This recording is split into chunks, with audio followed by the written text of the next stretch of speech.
Good day mga kapaso. May nag-PM po sa akin, nagtatanong kung yung bang sanga ng dragon fruit na nagbunga na nung nakaraang season, pwede pa bang magbunga uli? So ang sagot po natin dyan mga kapaso ay yes. Pakita ko sa inyo ang pruheba. Ito po yung ating sanga. Last year pa yan. Ayan o. Yan, ngayon may bulaklak na siya. At paano natin malaman na nagbunga na ito? Ito po yung ating ebidensya. Dito po natin kinuha ang kanyang unang bunga Yan. Yan po, nakuha natin. At hindi lang po yan isang sanga, ito pa yung isang sanga. Na may bulaklak na rin po Ayan, yan bulaklak ito. Ito.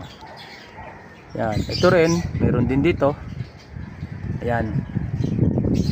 Saka ito rin ang ebidensya guys na nakakapagkuha na tayo dyan ng bunga. Ayan po kinuha na ng bunga yan. Yan, at ngayon may bulaklak siya uling dalawa Ayan, isa.